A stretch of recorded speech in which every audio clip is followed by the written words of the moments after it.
नमस्कार दोस्तों, मैं हूँ अर्चना त्यागी। एक बार फिर से आपके साथ हिंदी लेखक परिवार के यूट्यूब मंच पर और आज प्रस्तुत कर रही हूँ प्रसिद्ध साहित्यकार भीष्म साहनी द्वारा लिखित एक कहानी जिसका शीर्षक है लीला नंदलाल की। किस्सा यह है कि मेरा स्कूटर चोरी हो गया। बिल्कुल नया स्कूटर था। खरीदे 2 महीने भी नहीं हुए थे और पूरे 4 साल तक इंतज़ार करते रहने के बाद उसे खरीद पाने का मेरा नंबर लगा था। इधर वह पलक झपकते ही गायब हो गया। मैं वर्षों तक बड़े चाव से उसकी राह देखता रहा था और तरह तरह के सपने देखता रहा था कि कब स्कूटर आएगा और मैं दिल्ली की सड़कों पर फर्राटे से घूमा करूँगा। गले में रेशमी रुमाल लहरा रहा होगा, बाल उड़ रहे होंगे, आंखों पर मोटा चश्मा होगा। दिल्ली में स्कूटर के बिना जिंदगी का लुत्फ ही क्या है। स्कूटर पर आगे युवक, पीछे युवती, युवक की कमर में हाथ डाले हुए, उसकी पीठ पर झुकी हुई, उसकी भी चुन्नी या साड़ी का पल्लू हवा में लहराता हुआ। दिल्ली की खचाखच भरी नीरस सड़कों पर रोमांस का रंग छिटक जाता है, पर सभी अरमान धरे के धरे रह गए और अब मैं सड़क के किनारे भौचक्का सा खड़ा, कभी दाएं तो कभी बाएं, आंखें फाड़ फाड़ कर देख रहा था कि स्कूटर गया तो गया कहाँ। मैं पीछे की ओर उस नाट्यगृह के आंगन में भी बार बार चक्कर काट रहा था, जहाँ पर मैं एक भौंडा सा प्रहसन देखता रहा था जिस बीच स्कूटर की चोरी हुई थी। मेरी टांगों में पानी भरता जा रहा था और गला बराबर सूखता जा रहा था। उधर दर्शकों की भीड़ छटती जा रही थी। थिएटर सिनेमा की भीड़ अपनी तरह की होती है। घड़ी भर के लिए लगता है कोई गुलजार खिल उठा है, कोई नगरी बस गई है और घड़ी भर बाद वहाँ उल्लू बोलने लगते हैं। मैं लपक लपक कर विदा होते दर्शकों से पूछने लगा, मगर सब बेसुध। किसे क्या मालूम कि मेरा स्कूटर किसने उठाया है। सभी तो मेरी तरह नाट्यगृह के अंदर ही बैठे थे। एक मंचले ने, जिस पर नाटक का प्रभाव अभी तक बना हुआ था, चहक कर कहा, गनीमत समझो कि तुम खुद उस पर सवार नहीं थे, वरना तुम्हें भी चोर उठा के ले जाते। दिल्ली के लोगों की बेरुखी मुझे यूं भी सालती रहती है। इस भौंडे मजाक पर मैं और भी खिन्न हो उठा। आखिर मन मारकर बाहर निकल आया और रास्ता पूछता हुआ इलाके के पुलिस स्टेशन की ओर चल दिया। पुलिस में रिपोर्ट तो कर दी, आगे जो होगा देखा जाएगा।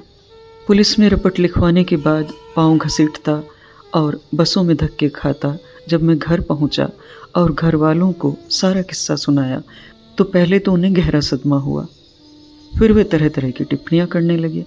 पिताजी ने कहा, मुझसे पूछो तो वहाँ पर स्कूटर ले जाना ही भूल थी। थिएटरों में दुनिया भर के उचक्के जमा होते हैं। पत्नी बोली, मैं तो समझती हूँ तुम ज़रूर ताला लगाना भूल गए होंगे। स्कूटर को ताला लगा हो तो कोई कैसे उठा सकता है। फिर सभी को संबोधन करके बोली, मैं तो समझती हूँ स्कूटर वहीं कहीं रखा होगा, इन्होंने देखा नहीं। इनकी आंखों के सामने चीज़ पड़ी रहे तो भी इन्हें नज़र नहीं आती। इस पर चाचा जी बोले, स्कूटर हमेशा किसी के सुपुर्द किया जाता है, बाहर ज़रूर कोई रखवाला खड़ा होगा। तुम 10 पैसे बचाने की खातिर उसे न जाने कहाँ रख गए होंगे। मतलब कि मेरे संबंधियों को ऐसा लग रहा था जैसे स्कूटर की चोरी में ज़्यादा हाथ मेरा ही हो। केवल माँ एक ही वाक्य बार बार दोहरा रही थी, अगर भगवान के घर में न्याय है तो मेरे बेटे का स्कूटर उसे ज़रूर मिल जाएगा। जो चीज़ भगवान ने उसके लिए भेजी है वह उसे छोड़कर किसी दूसरे के पास नहीं जा सकती। जब मैंने बताया कि पुलिस में रिपोर्ट लिखवा आया हूँ तो चाचा जी सिर हिलाने लगे। तुम समझते हो पुलिस तुम्हारा स्कूटर बरामद करवा देगी? अगर पुलिस इतनी चुस्त होती तो तुम्हारा स्कूटर उठता ही नहीं। अब स्कूटर को भूल जाओ और बीमा कंपनी से अपना मुआवजा वसूल करने की कोशिश करो।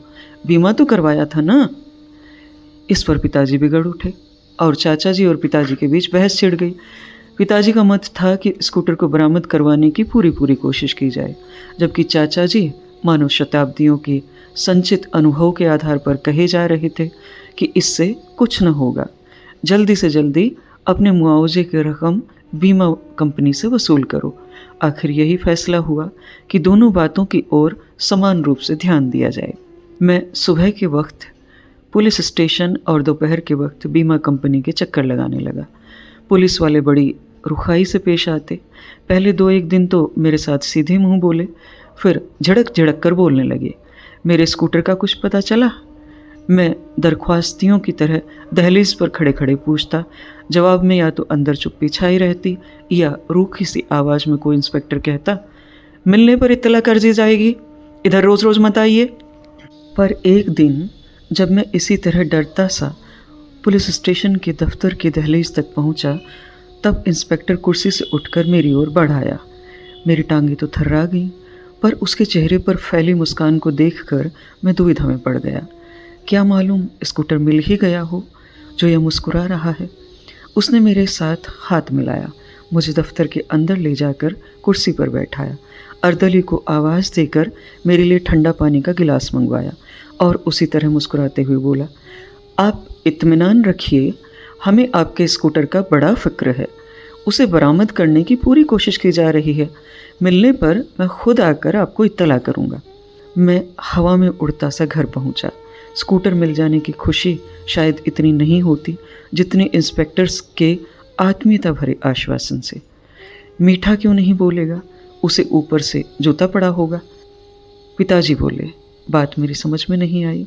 बाद में पता चला कि जब से स्कूटर खो गया था, पिताजी जगह जगह चिट्ठियाँ लिख रहे थे और उनमें से एक चिट्ठी निशाने पर चोट कर गई थी। यह चिट्ठी उन्होंने मेरे बहनोई के छोटे भाई द्वारा उसके ससुर को लखनऊ लिखवाई थी, जो लखनऊ में पुलिस का बड़ा अफसर था। ऐसी चिट्ठियाँ वह न जाने और कहाँ कहाँ लिखवा रहे थे, पर इस आश्वासन के बावजूद स्कूटर कहीं प्रकट होता नजर नहीं आ रहा था। स्थिति वैसी की वैसी थी, केवल मेरे प्रति पुलिस वालों का रुख बदल गया था। इधर बीमा कंपनी वाले पैरों पर पानी नहीं पड़ने दे रहे थे। पुलिस स्टेशन में कम से कम वे मेरे साथ बोलने तो लगे थे। यहाँ तो मैं हेड क्लर्क के सामने दिन भर बैठा रहता, कोई मुझसे पूछता ही नहीं था। तरह तरह की तहकीकात की बात करता और फिर मैं अपनी फाइलों में खो जाता। इस तरह पूरा 1 महीना गुजर गया। इस तरह भी कभी दुनिया के काम हुए हैं। एक दिन पिताजी ने चाचा जी को डांटते हुए कहा, दफ्तरी कार्रवाइयों के सहारे बैठे रहोगे तो तुम्हें मुआवजा मिल चुका। फिर मेरी ओर देखकर बोले, डिब्बे में से घी निकालना हो तो टेढ़ी उंगली से निकालते हैं, सीधी उंगली से घी नहीं निकलता। दूसरे दिन चाचा जी के साथ साथ चलता हुआ मैं अजमेरी गेट की ओर जा रहा हूँ। एक सज्जन हमारे साथ हो लिए और हम आसफ अली रोड के एक बड़े दफ्तर में जा पहुँचे। वहाँ पर एक सज्जन ने हमें एक ख़त लिख कर दिया। इस खत को लेकर हम तीनों दरियागंज की ओर रवाना हो गए। तभी मेरे दिल में से आवाज़ उठने लगी कि कुछ होने जा रहा है, ज़रूर कुछ होने जा रहा है। मेरे अंतःकरण से जब कभी ऐसी आवाज़ आने लगे तो कोई न कोई घटना घटती है। उसके बाद हम एक बड़े दफ्तर में बैठे थे और हमारे सामने बड़ी सी मेज के पीछे एक मोटा सा आदमी बैठा था। वही मोटा नंदलाल था जिसके लिए हम चिट्ठी लाए थे। मोटे नंदलाल ने चिट्ठी पढ़ी और फिर अपनी बड़ी बड़ी नमदार आँखों से गगन की ओर देखा। उसकी ऐसी की तैसी, मुआवजा कैसे नहीं देंगे, उसने ऐसे ढंग से कहा कि मेरा दिल बैठ गया। मोटे नंदलाल ने हाथ बढ़ाकर टेलीफोन का चौंगा उठाया, पर मेरे चाचा जी झट से बोल उठे, टेलीफोन पर कहने के बजाय अगर आप तकलीफ़ करके हमारे साथ चले चलें तो बेहतर होगा। आप जानते हैं बीमा कंपनी वाले, उनकी ऐसी की तैसी। मोटे नंदलाल ने फिर से कहा और फिर से मेरा दिल बैठ गया, पर उसने चौंगा रख दिया और मेरी ओर देखकर बोला, तुम कल मेरे पास आ जाओ, मैं तुम्हें बीमा कंपनी के दफ्तर में ले चलूँगा। दूसरे दिन मोटा नंदलाल मेरे आगे आगे बीमा कंपनी के दफ्तर में 3 मंजिला इमारत की सीढ़ियाँ चढ़ रहा था और मेरा दिल धक धक कर रहा था कि न जाने कब कौन सा सीन होगा, कहीं मेरा बनता काम बिगड़ तो नहीं जाए। यह आदमी अक्खड़ किस्म का जान पड़ता है और कंपनियों के अफसर अपनी जगह बड़े बददिमाग होते हैं। हम ऊपर पहुँचे, जहाँ मैं हेड क्लर्क की मेज़ के सामने दिन भर बैठा गिड़गिड़ाता रहता था। वहाँ मोटा नंदलाल सीधा डायरेक्टर के कमरे का दरवाज़ा खोलकर अंदर चला गया और सीधा उसकी मेज पर दोनों हथेलियाँ टिकाकर जैसे भालू हमला करने से पहले अपने पाँव तोलता है, खड़े खड़े ही बोला, यह क्या तमाशा है? इनका स्कूटर चोरी हो गया। सारी बात साफ है, आप इन्हें मुआवजा क्यों नहीं देते हैं? डायरेक्टर कुर्सी पर से उठ खड़ा हुआ, पर वह अभी अपना मुंह भी नहीं खोल पाया था कि मोटे नंदलाल ने कहा, मैं साल में 5 लाख का बिजनेस आपको देता हूँ और इधर आप मेरे भाई साहब को महीने भर से परेशान कर रहे हैं। फौरन चेक बन गया। अभी मोटा नंदलाल कुर्सी पर बैठा भी नहीं था और डायरेक्टर के इसरार का जवाब भी नहीं दे पाया था कि ठंडा पिएगा या गर्म, चाय कॉफ़ी लेगा या शरबत शिकंजी, कि वही हेड क्लर्क जिसकी मेज के सामने दिन भर बैठा रहा था चेक, फॉर्म और रजिस्टर लेकर अंदर दाखिल हुआ और दफ्तर में प्रवेश करने के ऐन 10 मिनट बाद मैं और मोटा नंदलाल दफ्तर की सीढ़ियाँ उतर रहे थे। चेक मेरी जेब में था और मोटा नंदलाल कह रहा था, इनकी ऐसी की तैसी, मुआवजा कैसे नहीं देते? जिसे सुनकर मेरा दिल गुदगुदा उठा। उसकी मोटी गर्दन और मोटे मोटे कूल्हों और भालू जैसी लंबी लंबी बाहों को देख देख कर मैं श्रद्धा से पुलक रहा था। उस रोज़ घर में घंटों मोटे नंदलाल की चर्चा रही। रख रखाव से ही काम बनते हैं, पिताजी कह रहे थे। फिर पिताजी एक एक करके उन तीनों आदमियों का गुणगान करने लगे। एक जो अजमेरी गेट से हमारे साथ हो लिया था, दूसरा जो अजमेरी गेट से आसफ अली रोड तक हमारे साथ गया था, तीसरा जिसने पत्र दिया था। पर इन सब में मोटा नंदलाल तो साक्षात देवता था। इस पर चाचा जी बोले, है तो आदमी टेढ़ा, पर न जाने कैसे काम करवा दिया है। सब नंदलाल की लीला है। माँ बोली, मोटे नंदलाल की माँ, मैंने कहा। पर माँ इतनी गदगद हो रही थी कि उन्होंने मेरी ओर ध्यान ही नहीं दिया और अपनी बात कहती गई, सब भगवान की लीला है। उन्हें मेरे बेटे का रुपया दिलवाना है तो नंदलाल को निमित्त बनाकर भेज दिया। बीमा कंपनी के दफ्तर की सीढ़ियाँ उतरते हुए मोटे नंदलाल की गर्दन और मोटे मोटे हाथ देख देख कर मेरा रोम रोम पुलक रहा था। केवल भगवान के दर्शन से ही ऐसी पुलकन भक्तों के तन मन में उठती होगी। माँ ने ठीक ही कहा था, क्योंकि इसके बाद जो कुछ हुआ उसे नंदलाल की लीला का ही नाम दिया जा सकता है। कुछ दिन तो बड़े आराम से कट गए। जेब में पैसे आ गए थे, हौसले बढ़ गए थे। पहले स्कूटर को ले पाने के लिए 4 बरस तक चुपचाप इंतज़ार करना पड़ा था। अब मोटे नंदलाल की कृपा हुई तो दूसरे दिन नया स्कूटर मिल जाएगा। लेकिन घर के लोग इस हक में नहीं थे कि मैं स्कूटर लूँ। जिसका एक स्कूटर चोरी हो सकता है उसका दूसरा स्कूटर भी चोरी हो सकता है। तुम बस में ही आया जाया करो, तुम इसी लायक हो, पिताजी कहते। मैं खुद भी दूसरा स्कूटर लेने के हक में नहीं था। मेरे दिल का सारा रोमांच एक ही स्कूटर ने ख़त्म कर दिया था। धक्के तो बस में पड़ते हैं, पर जो धक्के स्कूटर खो जाने पर पड़ते हैं उन्हें देखते हुए बसों में चढ़ना ही बेहतर है। पर पत्नी गुमसुम रहने लगी। शाम को मैं उससे कहीं चलने को कहता तो वह ठंडी सांस भरकर कहती कि उसका कहीं भी जाने का मन नहीं है। मैं समझ गया कि इसके मुंह को स्कूटर की सवारी का खून लग गया है। इसे अब बसों में चढ़ना हिमाकत जान पड़ता है। पत्नियां आमतौर पर रात के अंधेरे में अपने दिल की बात कहती हैं। एक बार ठंडी सांस भरकर बोली, जब से तुम्हारे घर में आई हूँ मेरी हालत बद से बदतर होती जा रही है। और फिर सिरदर्द का बहाना करके मेरी ओर पीठ फेर ली। स्कूटर को खोए लगभग 6 महीने बीत चुके थे और मैं फिर से दिल्ली की सड़कों पर पांव घसीटने लगा था। अचानक पुलिस स्टेशन की ओर से एक विचित्र सा पत्र प्राप्त हुआ। लिखा था, आपका स्कूटर नंबर DL बरामद कर लिया गया है। इस समय श्यामनगर की सड़क नंबर 4 के वाड़ा दयाराम में रखा है। जाकर शिनाख्त कर लीजिए और हमें इत्तला कीजिए कि आप उसे वापस लेना चाहते हैं या नहीं। मेरी बाँछें खिल गईं। स्कूटर मिल गया, कमाल हो गया। इसके खो जाने पर इतना अफसोस नहीं हुआ था जितना इसके मिल जाने पर खुशी। दिल्ली में स्कूटर के बिना ज़िंदगी का लुत्फ़ ही क्या है। घर वालों को खबर हुई तो सबकी प्रतिक्रिया अलग अलग थी। माँ ने दुपट्टे के नीचे हाथ जोड़ते हुए कहा, भगवान के घर में देर है अंधेर नहीं।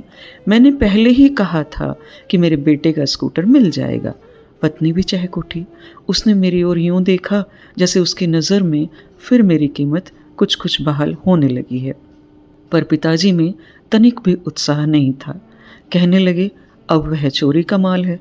जिस चीज़ को चोर का हाथ लग जाए उसमें कोई बरकत नहीं रह जाती। फिर 6 महीने बाद मिल रहा है। स्कूटर का रह ही क्या गया होगा, उसकी हड्डी पसली हिल गई। इस पर चाचा जी ने सहमति में सिर हिलाया और मेरा दिल धक से रह गया। पिताजी और चाचा जी सहमत हो रहे थे। यह शगुन अच्छा नहीं था। उनके बीच झगड़ा चलता रहे तो लगता है जीवन स्वाभाविक गति से चल रहा है। तुम स्कूटर वापस ले ही कैसे सकते हो? तुम तो बीमा कंपनी से मुआवजा वसूल कर चुके हो। मुआवजे का क्या है, वह तो लौटाया भी जा सकता है। इधर अगर बीमा कंपनी वाले इनकार कर दें तो? मोटा नंदलाल जो है उसके रहते वह इनकार नहीं करेंगे, मैंने बड़े साहस से कहा। आखिर फैसला हुआ कि स्कूटर को शिनाख्त करके पहले अच्छी तरह से दिखवा लेना चाहिए। फैसला बाद में करेंगे कि वापस लेंगे या नहीं। दूसरे दिन पुलिस की चिट्ठी जेब में रखे मैं श्यामनगर की ओर जा रहा था। मन फिर से स्कूटर की सैर के सपने देखने लगा था। पत्नी भी खुश हो जाएगी। स्कूटर के खो जाने से घर में जो मायूसी छा गई थी वह दूर हो जाएगी। देर तक मुझे श्यामनगर की सड़कों की खाक छाननी पड़ी। वह बाड़ा मुझे नहीं मिल रहा था जिसका पता पुलिस वालों ने मुझे दिया था। स्कूटर को बाड़े में रखने में क्या तुक थी? पुलिस स्टेशन में उसे क्यों नहीं रखा गया? फिर सोचा कि शायद बाड़ा भी पुलिस का ही होगा, जहाँ पुलिस चोरी का बरामदी माल रखती है। एक तरह का गोदाम बना रखा होगा। आखिर मैंने बाड़े के अंदर कदम रखा। बड़ा सा आंगन था और आंगन के पीछे एक छोटा सा बंगला था।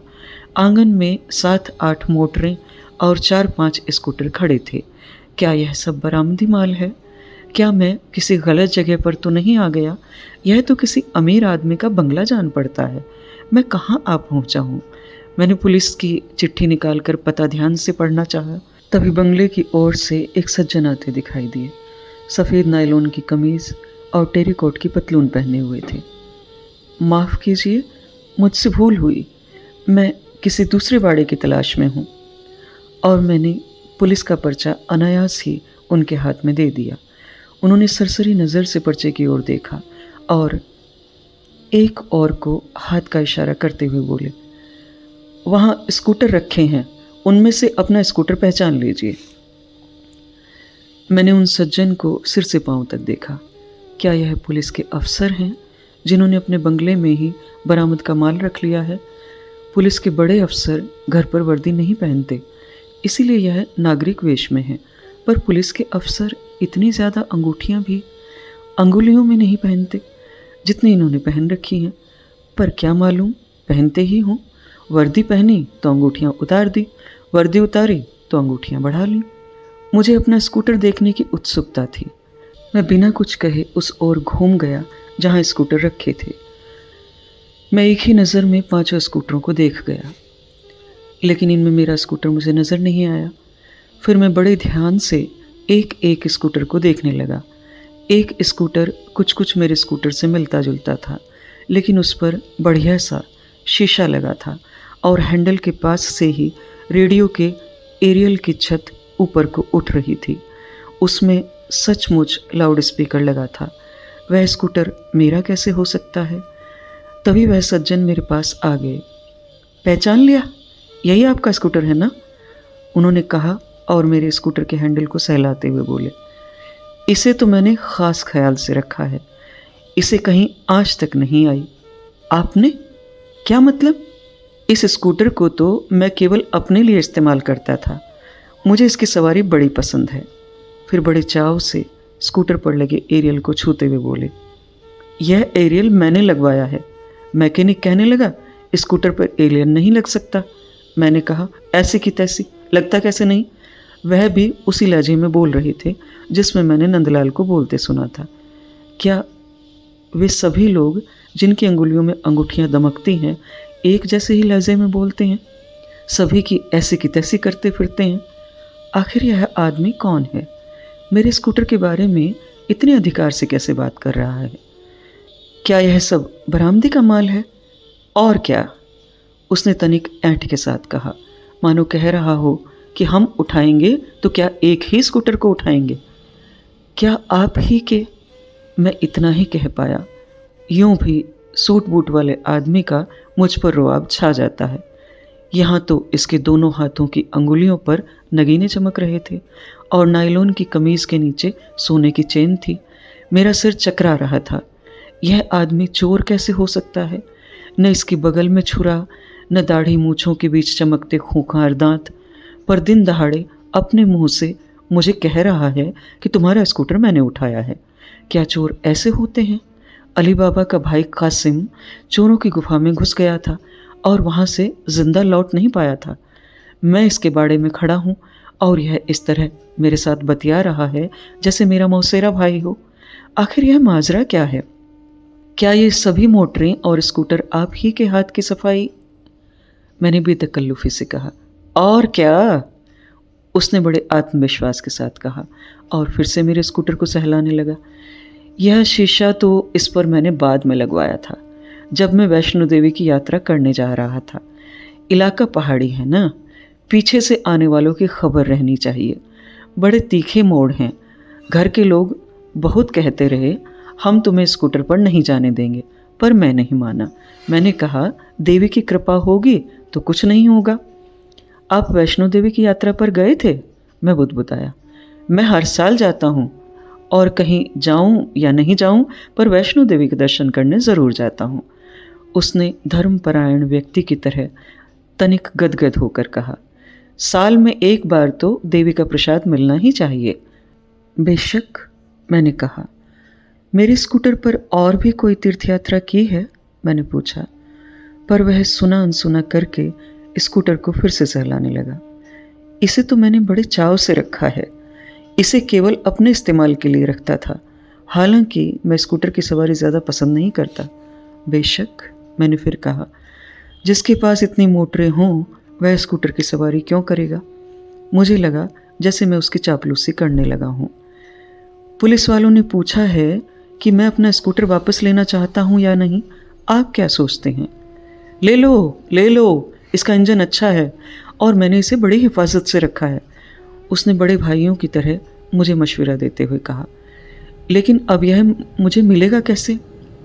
इसकी सुपुर्दगी तो पुलिस वाले ही करेंगे, वह बोला। आपने तो बीमा कंपनी से मुआवजा ले लिया है ना? आपको कैसे मालूम है कि मैंने मुआवजा ले लिया है? इतनी खबर तो रहती ही है ना भाई साहब, उसने उस्तादाना मुस्कुराहट के साथ कहा। बाड़े में से लौटते हुए मैं मन ही मन सोच रहा था, यार यह माजरा क्या है? यह आदमी अपने मुंह से कह रहा है कि इसने स्कूटर चोरी किया है। पुलिस ने पर्चा देकर मुझे इसके घर भेजा है, पर इसकी पेशानी पर शिकन नहीं। कभी चोर भी लोगों के सामने कबूल करते हैं कि उन्होंने चोरी की है। दूसरे दिन जब मैं पुलिस स्टेशन पहुंचा तो मुझसे न रहा गया। मैंने पुलिस इंस्पेक्टर से पूछ ही लिया। एक बात समझाइए इंस्पेक्टर साहब, जिस आदमी के बाड़े में मेरा स्कूटर रखा था उसने मेरे सामने कबूल किया है कि स्कूटर उसी ने उठाया था, बल्कि और भी बहुत सी गाड़ियां और स्कूटर उसी ने उठाए थे। फिर उसे पकड़ा क्यों नहीं गया? पुलिस अफसर ने मुझे इस नज़र से देखा जैसे बाप अपने नन्हे से बेटे का बचकाना सवाल सुनकर उसे देखता है। आपसे खुद कहा था कि उसने चोरी की है? जी। कोई गवाही है आपके पास? मगर मैं जो कह रहा हूँ कि उसने खुद मुझसे कहा है। आप सच बोल रहे हैं, मगर कोई गवाही है आपके पास? पुलिस भी तो जानती है कि उसी ने गाड़ियाँ चुराई हैं, वरना आप मुझे उसके बारे में क्यों भेजते? हमने उसी के यहाँ से गाड़ियाँ बरामद की हैं। फिर उसे पकड़ा क्यों नहीं गया? पकड़ा था, लेकिन जमानत पर रिहा कर दिया गया है। अब मुकदमा चलेगा। मैं चुपचाप सुन रहा था। वह मुझे समझाते हुए बोले, पुलिस पकड़ सकती है मगर सज़ा तो नहीं दे सकती। सज़ा देना तो अदालत का काम है। अब अदालत में मुकदमा पेश होगा, पर उसे छोड़ क्यों दिया गया है? इस पर इंस्पेक्टर हंस पड़ा। आप तो पढ़े लिखे आदमी जान पड़ते हैं, स्कूटर चलाते हैं। कानून कभी ऐसे भी चलता है? कानून कानून है साहब, कानून से वह आदमी बेकसूर है जिस वक्त तक उसका कसूर साबित नहीं हो जाता। और मुस्कुराते हुए गहरे आत्मविश्वास के साथ मेज पर अंगुलियों के पपोटे बजाने लगा और अपने इस विलक्षण वाक्य का प्रभाव मेरे चेहरे पर आंकने लगा। अदालत में आपको भी बुलाया जाएगा, आपकी भी गवाही होगी, बल्कि आपको अपना स्कूटर वहाँ पेश करना होगा। बाकायदा मुकदमा चलेगा, अदालत तहकीकात करेगी, पुलिस अपनी जानिब से मुकदमे की पैरवी करेगी। कानून कानून है साहब, यह नादिरशाही तो नहीं कि बादशाह ने जिसका सिर चाहा कलम करा दिया। कानून कानून है। पुलिस स्टेशन से निकला तो मुझे लगा जैसे मैं किसी मंदिर में से निकल रहा हूँ। सिर झुका हुआ, दोनों हाथ पीठ पर और दिमाग के अंदर न्याय प्रियता और प्रजातंत्र का जैसे संगीत बज रहा था। उस वक्त तक वह आदमी बेकसूर है जिस वक्त तक उसका कसूर साबित नहीं हो जाए। वाह वाह, मैं अश कर उठा। पर सड़क पर चलते चलते मेरी आंखों के सामने उस आदमी का, वैष्णो देवी के उस भक्त का चेहरा घूम गया और मैं फिर असमंजस में पड़ गया। यह क्या कैफियत है यार। पुलिस इससे माल बरामद करती है और कहती है यह चोर है। चोर खुद निराले में कह रहा है कि उसने चोरी की है, पर अदालत कहती है कि साबित करो किसने चोरी की है।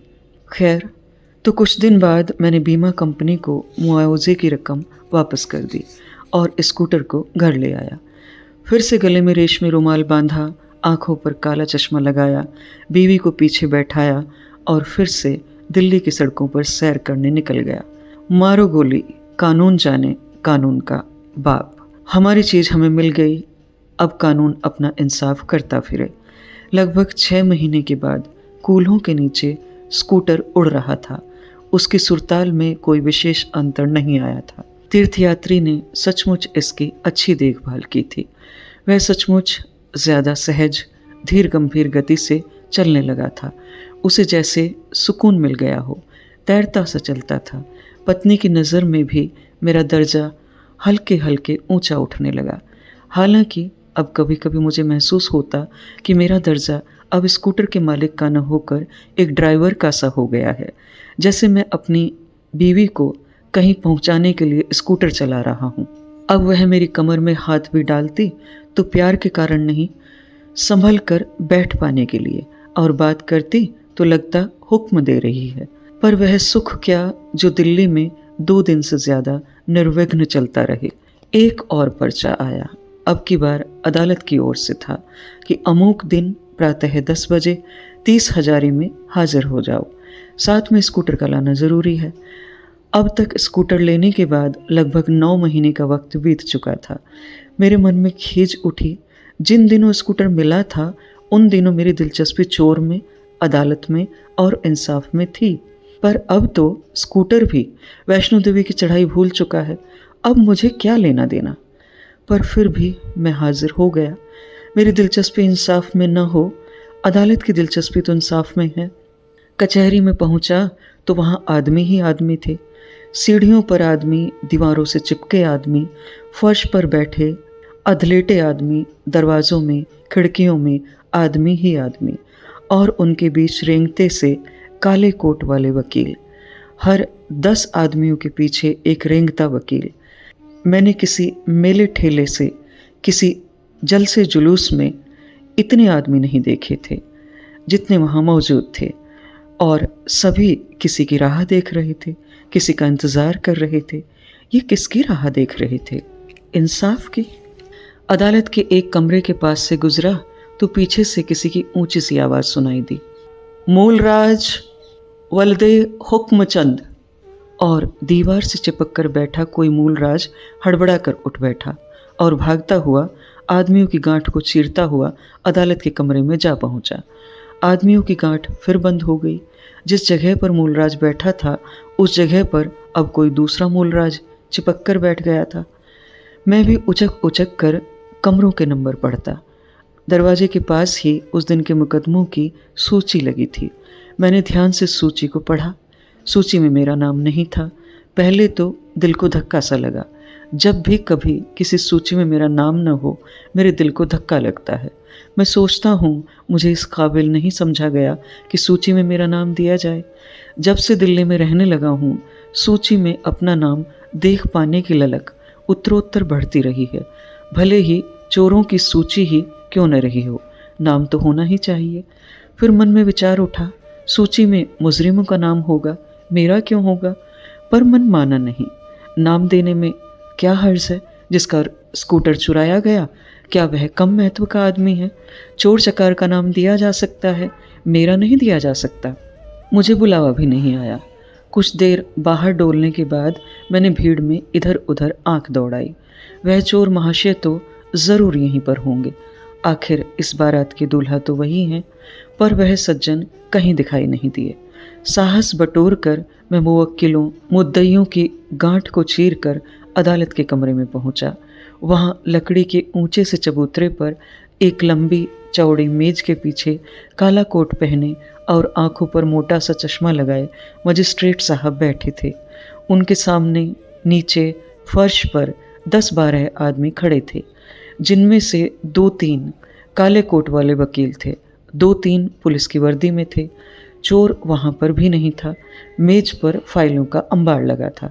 यह आदमी कौन है? इधर क्यों घूम रहा है?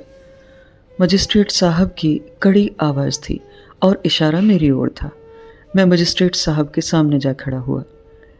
योर एक्सीलेंसी, मैंने कहा, मेरा स्कूटर चोरी हो गया था और उस संबंध में आज मुझे यहाँ बुलाया गया है। योर एक्सीलेंसी कहने का सचमुच लाभ हुआ। किसी ज़माने में मुझे एक बुज़ुर्ग ने नसीहत की थी कि सिपाही को सिपाही कहकर मत बुलाओ, हवलदार कहकर बुलाओ, और हवलदार को थानेदार। इससे हाकिम नर्म पड़ जाता है। मैंने भी योर एक्सीलेंसी कहा तो मजिस्ट्रेट के चेहरे की मांसपेशियां ढीली पड़ गई। कौन सा मुकदमा है यह? हुजूर, सरकारी वकील बोला, यह मोटरों की चोरी वाला केस है, मगर हुजूर आज वह मुकदमा पेश नहीं होगा। मुजरिम के वकील ने दूसरी तारीख दी जाने की दरख्वास्त दी है। क्यों? गवाह पेश नहीं किए जा सके हुजूर। हाँ, मजिस्ट्रेट ने कहा। फिर मुझे संबोधन करके बोले, आज आप तशरीफ़ ले जाइए, अगली तारीख की आपको इत्तला कर दी जाएगी। और फिर अपने काम की ओर मुखातिब हो गए। मैंने चैन की सांस ली। बात टल जाए तो मैं चैन की सांस लेता हूँ, विशेषकर जब कोई सरकारी मामला हो। पर तभी मुझे ख्याल आया कि अगली तारीख को मुझे फिर अदालत में पेश होना पड़ेगा। इसमें क्या तुक है? कुछ देर तक वहीं डोलते रहने के बाद यह सोचकर कि मुमकिन है मजिस्ट्रेट साहब को गलतफहमी हुई हो, मैं फिर उनके सामने जा खड़ा हुआ। मजिस्ट्रेट के चेहरे की मांसपेशियां तन गई। योर एक्सीलेंसी, दरअसल मेरा स्कूटर चुराया गया था, मुझ पर कोई मुकदमा नहीं है, इसलिए। मैं जानता हूँ, हिज एक्सीलेंसी बोले, आपको भी इस मुकदमे में बयान देना है। बयान तो हुजूर मैं दे चुका हूँ। मैंने पुलिस को पहले दिन ही बयान लिखा दिया था। वह पुलिस को लिखा दिया गया था, तुम्हें अदालत में बयान देना होगा। योर एक्सीलेंसी, अगर आज ही मेरा बयान ले लिया जाए, मैं और काम छोड़ दूं? मजिस्ट्रेट गुस्से में बोले, आज यह मुकदमा पेश नहीं होगा। मैं कुछ कहने जा ही रहा था कि किसी ने मेरी आस्तीन खींची। नाटे से कद का एक गोरा सा आदमी मेरी बगल में खड़ा था। वह मुझे इशारे से एक और ले गया। मजिस्ट्रेट से जिरह नहीं करते, आप अगली तारीख को आ जाइए, मैं आपको जल्दी फारिग करवा दूंगा। मैं बाहर आ गया, स्कूटर को किक लगाई और घर के लिए रवाना हो गया। अगली तारीख 3 महीने के बाद आई। मैं दफ्तर से छुट्टी लेकर स्कूटर दौड़ाता फिर पहुंच गया। उस रोज भी चोर महाशय मौजूद नहीं थे। पता चला कि आज वह किसी दूसरे मुकदमे में पेश होने गए हैं। वक्त पर आ गए तो यहाँ उनका मुकदमा पेश होगा, वरना नई तारीख दे दी जाएगी। मैं डोलता हुआ फिर हिज एक्सीलेंसी के सामने जा खड़ा हुआ। मेरी टांगें लर्जने लगी थीं, क्योंकि मुझे डर था कि वह फिर मुझे डांट देंगे। योर एक्सीलेंसी, मेरा स्कूटर चोरी हो गया था, उस सिलसिले में मैं हाजिर हुआ हूँ। उन्होंने मुझे ऊपर से नीचे तक देखा। यह क्या मामला है? सरकारी वकील ने फिर केस का हवाला दिया और बताया कि आज मुल्जिम किसी दूसरे मुकदमे में पेश हो रहा है। पर मजिस्ट्रेट को केस याद हो आया और उन्होंने इस बात की इजाज़त दे दी कि मैं अपना बयान लिखवा दूं। मुल्जिम का वकील मेरे पास खड़ा था। यहाँ मुझसे एक भूल हो गई। मैं चोर को चोर कह बैठा। अपने बयान में मैं यह भी कह बैठा कि चोर ने खुद मुझसे कहा है कि उसने मेरा स्कूटर उठाया था। इस पर चोर का वकील तड़प उठा। हुजूर, यह आदमी मेरे मुवक्किल को चोर कैसे कह सकता है? मजिस्ट्रेट साहब ने अपनी तर्जनी उठाते हुए मुझे चुप रहने को कहा। तुम तथाकथित मुल्जिम कह सकते हो। योर एक्सीलेंसी, मैं यह सब अपनी तरफ से नहीं जोड़ रहा हूँ। चोर ने सचमुच मुझे बताया है। वह मेरे स्कूटर पर वैष्णो देवी भी गया था। चोर का वकील चिल्लाया। माय लॉर्ड, यह अदालत की तौहीन है। इस पर मजिस्ट्रेट को भी गुस्सा आ गया। अब की बार अपनी तर्जनी को पिस्तौल की तरह मेरी छाती पर दागते हुए बोले, मैं तुम्हें अदालत की तौहीन करने के जुर्म में हवालात में बंद कर सकता हूँ। तुम सीधे सीधे अपना बयान लिखवाओ। तभी मेरी कोहनी पर फिर किसी ने झटकारा दिया। ठिकने कद का गोरा मुंशी था। आप लिखवाइए साहब, वरना लेने के देने पड़ जाएंगे। मैं घबरा गया और इसी घबराहट में मैं भूल गया कि वह तारीख कौन सी थी जब मेरा स्कूटर उठाया गया था। पुलिस को उस रात मैंने बयान दिया था, वह ज़रूर यहाँ फाइल में मौजूद होगा। उसमें तारीख लिखी है। आप फाइल नहीं देख सकते? वकील चिल्लाया। माय लॉर्ड, गवाह को फाइल नहीं दिखाया जा सकता। नाटे मुंशी ने फिर मेरी कोहनी को दबाया। लिखवाइए साहब, लिखवाइए, वह फुसफुसाया। मैं डर रहा था कि अगर मैंने गलत तारीख लिखवा दी तो मेरा सारा बयान गड़बड़ा जाएगा। खैर, जैसे तैसे मैंने बयान लिखवाया, पर लिखवाते लिखवाते मेरा पसीना छूट गया। यही डर बना रहा कि कहीं कोई गलत बयानी हो गई तो मुझे ही हवालात में न भेज दें। आखिर बयान पर मैंने दस्तखत किए और चैन की सांस ली। चलो, छुट्टी हुई। अब कभी अदालत का मुंह नहीं देखूंगा। मैंने झुककर बड़े अदब से कहा, योर एक्सीलेंसी, मैंने बयान लिखवा दिया है। स्कूटर लाए हो? मजिस्ट्रेट ने पूछा।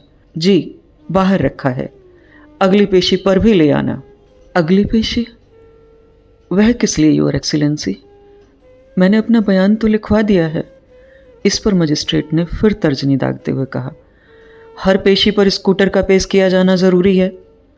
उन्होंने फरमाया, फिर तनिक ढीले पड़कर बोले, तुम खुद नहीं आ सकते हो तो किसी ड्राइवर के हाथ भेज दो। हुजूर, स्कूटरों के ड्राइवर नहीं होते, केवल मोटरों के ड्राइवर होते हैं। स्कूटर का यहाँ पेश किया जाना ज़रूरी है, उन्होंने दृढ़ता से कहा। और सुनो, जब तक मुकदमे का फैसला नहीं हो जाता तुम अदालत की इजाज़त के बगैर उसे बेच नहीं सकते। फिर सरकारी वकील से बोले, अगली पेशी की तारीख इसे अभी से बता दो, बल्कि इससे लिखवा लो कि इसका स्कूटर यहाँ पहुँचाया जाएगा। अगली तारीख 11 जून रखी गई थी। 11 जून आई, मैं अदालत में पहुँचा। फिर 15 अक्टूबर आई, मैं स्कूटर लेकर अदालत में मौजूद था। फिर 3 फरवरी आई, मैं अदालत में मौजूद था। और इसके बाद पेशियों का ऐसा तांता शुरू हुआ कि थमने में ही नहीं आया। पेशियां अभी तक बराबर चल रही हैं। हर तीसरे चौथे महीने पेशी होती है। एक बार अदालत में पहुंचा तो मजिस्ट्रेट बदल चुके थे। दूसरी बार पहुंचा तो अदालत बदल चुकी थी। 30 हज़ारे के स्थान पर मुकदमे की पैरवी पार्लियामेंट स्ट्रीट की अदालत में होने वाली थी। पर तथाकथित मुल्जिम केवल एकाध बार ही देखने को मिला। एक बार पता चला कि वह किसी दूसरी कचहरी में शहादत देने गया है। दूसरी बार पता चला कि शहर में नहीं है, वैष्णो देवी की यात्रा पर गया है। नाटे मुंशी ने बताया कि उसका वहाँ रहना इतना ज़रूरी नहीं है जितना उसके वकील का रहना ज़रूरी है, या फिर मेरे स्कूटर का। मुकदमा बराबर अभी भी चल रहा है। इस बीच मेरी कनपटियों के बाल सफ़ेद हो चुके हैं। इस बीच मेरी पत्नी 2 बच्चों की माँ बन चुकी है। मुकदमे में 3 मजिस्ट्रेट बदल चुके हैं, 2 सरकारें बदल चुकी हैं, लेकिन मेरे स्कूटर के चोर का अभी तक सही तौर पर पता नहीं चल पाया। तहकीकात बराबर जारी है। सब कुछ सामान्य गति से चल रहा है। केवल एक बात पहले की सी नहीं रही। अब स्कूटर वह स्कूटर नहीं रहा। अब वह बुढ़ाने लगा है। सड़क पर चलते चलते खांसने छींकने लगता है। कभी कभी चलते चलते खड़ा हो जाता है। किक पर किक मारो, चलने का नाम नहीं लेता। मैं अब गले में रूमाल बांधकर स्कूटर पर हवाखोरी के लिए नहीं जाता। पत्नी ने स्कूटर की सवारी करना छोड़ दिया है। परसों अदालत में पेशी थी। स्कूटर ने जाने से इनकार कर दिया। मैं घंटा भर किकें मारता रहा। 2 हमसायों से धक्के मरवाए, पर उसने ऐसे जिद पकड़ी कि 2 गज दूर तक चलने का नाम नहीं लिया। एक मैकेनिक के पास ले गया तो बोला, साहब गाड़ी ओवरहॉल मांगती है। मैंने पहले भी कहा है, रोज की ठक-ठक से क्या फ़ायदा। इस वक्त ठीक कर भी दूं तो भी इसका कोई भरोसा नहीं। मैंने कचहरी का वास्ता डाला, वहां वक्त पर नहीं पहुंचा तो मुकदमे की कार्रवाई शुरू नहीं हो पाएगी। इस पर मैकेनिक हंस दिया। साहब, हर बार आप यही कहते हैं। मैं ऐन वक्त पर कचहरी पहुंच गया। मतलब कि मैं और स्कूटर दोनों कचहरी पहुंच गए। स्कूटर अपनी मशीन के बल पर भले ही चलने से इनकार कर दे, अकेले जाने पर सचमुच चलने लगता है। फिल्मिस्तान सिनेमा घर से लेकर कचहरी तक का रास्ता हम दोनों ने साथ साथ चलकर ही तय किया। मैंने मजिस्ट्रेट साहब को पसीना पहुँचते हुए सलाम किया। स्कूटर ले आए? जी, यह 5वें मजिस्ट्रेट हैं जो इस मुकदमे की देखभाल कर रहे हैं। बार बार कचहरी आने के कारण मुझे पहचानने लगे हैं। इस कारण मेरे साथ मेहरबानी से पेश आते हैं। कचहरी में पहुंचने के घंटे भर के अंदर ही मेरी हाजिरी लगाकर मुझे अगली तारीख दे देते हैं। अगली तारीख मिल जाने पर मैंने बड़ी विनम्रता से कहा, हुजूर, मेरा स्कूटर अब इस हालत में नहीं कि अदालत तक पहुंच सके। उन्होंने पलकें उठाईं। आज मैं स्कूटर को पैदल धकेल कर लाया हूँ। मैंने बड़ी आजिज़ी के साथ कहा। मजिस्ट्रेट सोच में पड़ गए, फिर सिर हिलाकर बोले, किसी छकड़े तांगे पर रख कर ले आया करो। छकड़े पर तो स्कूटर आसानी से रखा जा सकता है, उन्होंने कहा और 3 महीने आगे की तारीख दे दी। मैं चुप हो गया। कहता भी तो क्या।